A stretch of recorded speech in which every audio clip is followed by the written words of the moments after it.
the problem is, again, that the client sometimes, most often, do not speak the truth.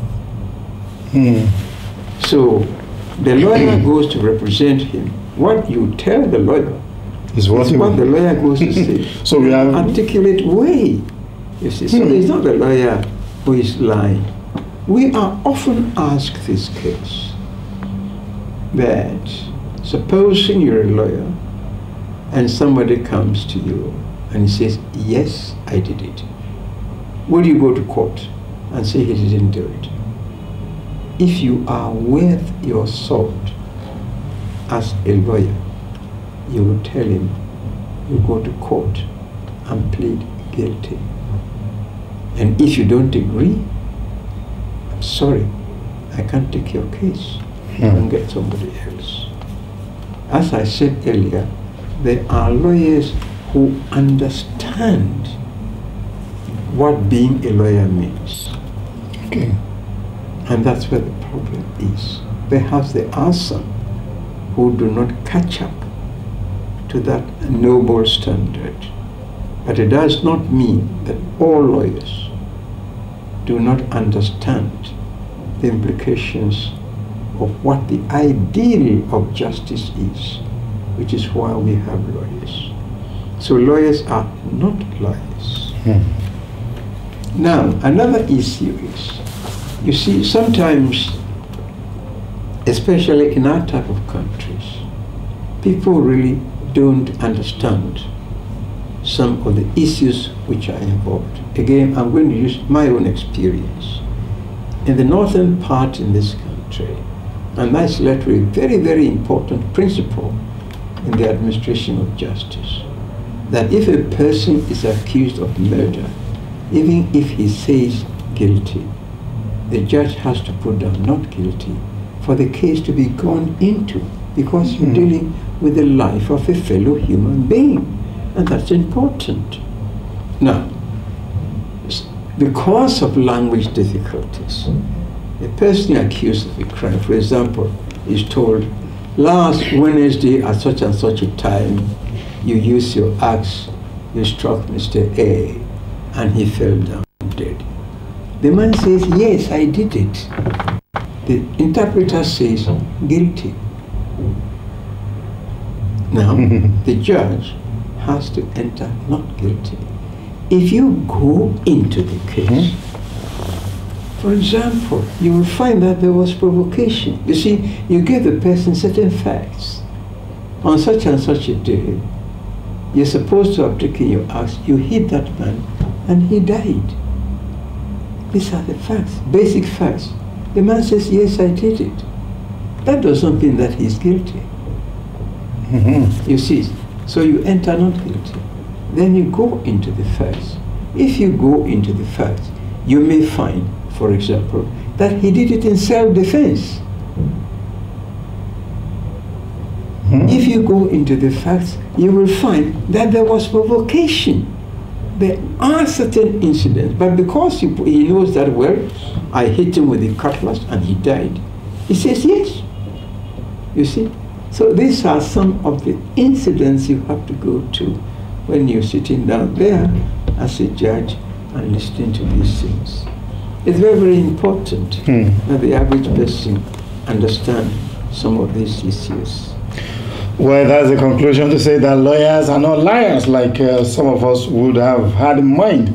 Just that a lawyer will present your case in an articulate way, and also they look at the facts before deciding on what to do. Justice Vincent Crabb has been our guest on Trailblazers Africa. I guess you are enjoying this wonderful moment, especially when you have to know more about your right. Now, let's look at your service in the civil, in public service. In public service. You served under Kwame Nkrumah. And now, how will you rate the administration then and what we have presently in terms of commitment, in terms of dedication to service, in terms of, thinking towards making the nation great? Kwame Nkrumah's time, up till this moment? When it comes to these matters, I always say that comparisons are odious. And I say so because each government has what I call its own moment. Kwame Nkrumah had his moment. He did wonderful things in this country, but we must also appreciate that it wasn't all a bed of roses. You get another government, the conditions are not the same. So you see, it's wrong to say, oh, this government did wonderfully well and that government did not do wonderfully well. That's why I said comparisons are odious. Each government has its moment.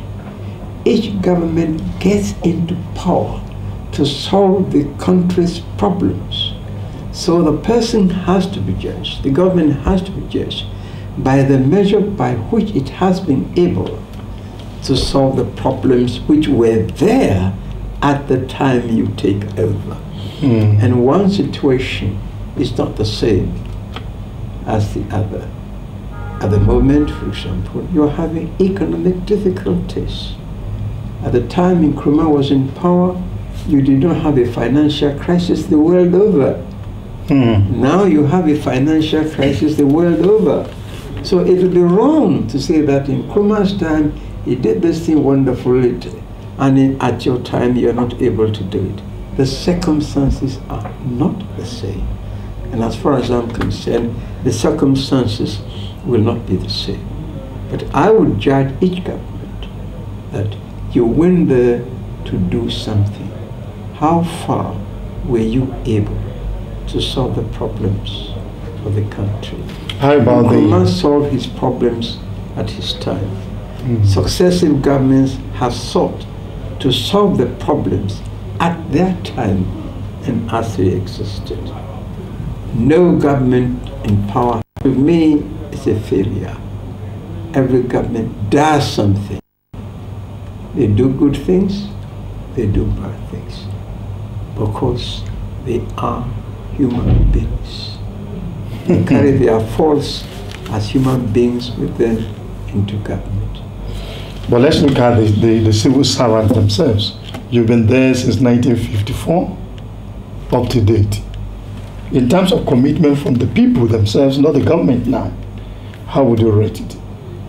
The civil services in all our countries are deteriorating. Sometimes I say it's not the fault of a public servant. More often than not, it's the fault of our political masters. If we keep on changing people when they should stay at post, you are disturbing the public service. If somebody is here, he's acquired experience and is working well, and you come into power and you say that because you work under A, I don't trust you, go away, and you bring somebody else, what is that person going to do? Take a very simple issue of somebody sitting in the registry who receives letters, puts them on files, and then submits them. He's late one day, you become annoyed, you kick him or her, or you even dismiss him or her. You bring somebody there. If you want a file, where is he going to pick it for you? He doesn't know what the file is. So there must be a measure of continuity. There is something called institutional memory. Somebody who is being in some place for some time knows a lot about the institution. He can tell you this was done like that, that was done like that. And I think the time has come when we should also try and look at those aspects of government. If people are inefficient, kick them out. But if people are efficient, don't kick them out simply because they've served under a previous administration. It's wrong. You are weakening the machinery by which you're going to govern. But I have a situation where the public servant is having a kind of affiliation. Well, if the public servant clearly shows that he has political affiliations, then he has to leave the service. If you have political affiliations, leave the service. We do not only serve our countries by being politicians.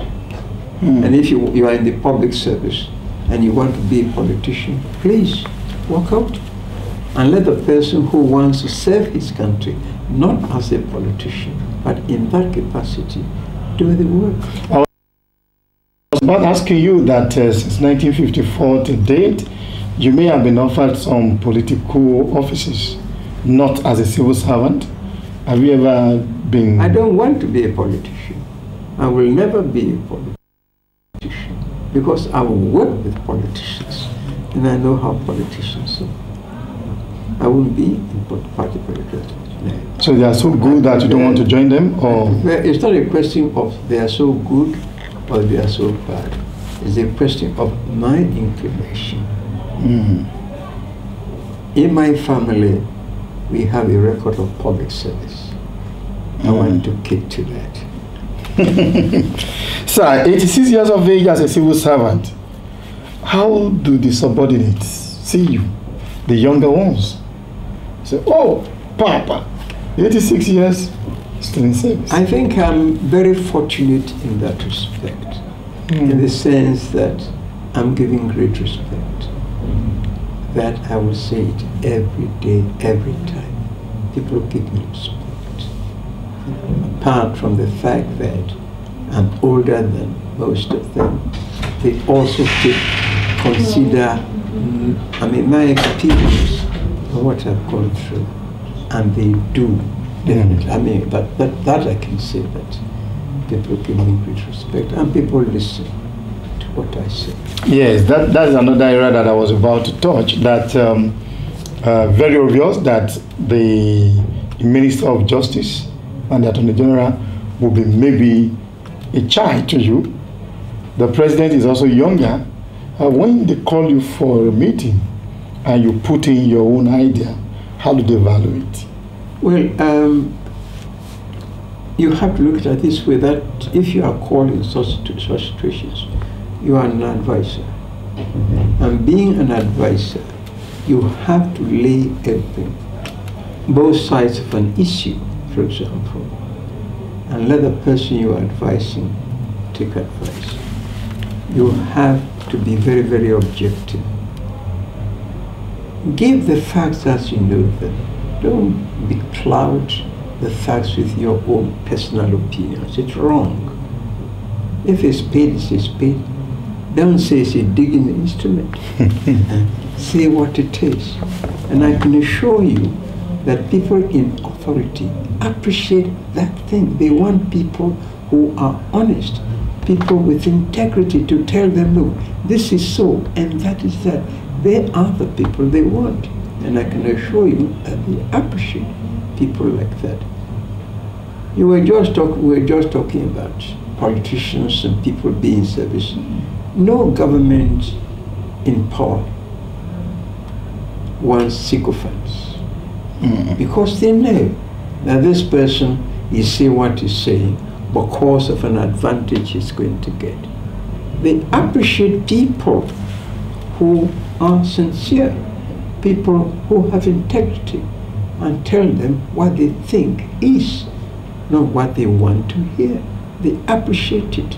And I can tell you that in my experience, I have found it so, that people in authority appreciate people who tell them the truth. You see, the truth is something which whatever you do will sooner or later come out. And you who are peddling lies will be found out. And when you are found out, who is going to trust you? Who is going to believe you? You lose your self-respect even as a human being. Now, what would you like to be remembered for? Before we go into that, Is any of your children taking after you? I have two of my children who are baristas. Wow. Are they in the public service too? No, they are in private practice. Anytime there is argument, what happens? Is the battle of the lawyers at home? Oh no. We try to shed that type of approach in our human relationships. I mean, we talk, I was brought up to believe that when you have children and they grow up, they cease to be your children. They become your brothers and sisters. And that's the level on which I deal with my children. They are no longer my children. They are my brothers and sisters. And we argue on that level. We act on that basis. And it's wonderful. I thank God that I have wonderful children. Now, 86 years, when would you like to drop the pen to say, well, I've served this country enough, I have to go and rest? Well, I'll say not what I said, but what somebody said. Somebody asked this question, which you have asked, and asked my age. And another person at the place said, this man is going to retire at 90. And for the next 60 years, he's going to enjoy life. Next 60 years? That's what somebody said. And I said, amen. So, you said amen to the prayer of the man? Yes, if by the grace of God, I have my faculties and my abilities, why shouldn't I employ it for the benefit of my fellow human beings? God does not give us powers because we are beautiful. God does not give us powers for ourselves. God gives us powers for the benefit of other people. And that's why I believe in the saying that service to man is service to God. Service to man is service to God. Justice Vincent Crabb, he's been dealing with a lot of issues since we started this edition of Trailblazers Africa. Yes, I was about to ask you before we round off on today's edition of Trailblazers Africa that what would you like to be remembered for? I would like to be remembered as a human being who lived his life, did what he could do, and left the scene. Are you into any sport? Because you're still very fit, very active, very agile. Even some 20, 30 years old boy will run after you when you walk. Well, I do my daily exercise by walking. I walk a lot. For example, I'll give you an example. I don't like my secretary to come and put the files here. I take these files to the secretary. I'm walking. Go up and down. That's doing my daily exercise. I can put a bell here and ring it and let the secretary come. He's walking and doing the exercise. I'm sitting down here. I'm getting older. So I take the files to her, walk up and down in my own house, do my washing, do ironing. We have to do things for ourselves. Why were we giving hands for? You expect somebody to come and work for you. Your servant is going up and down, he's doing all the work, and you are sitting down there, then you complain about God. But your servant doesn't complain about God. Why?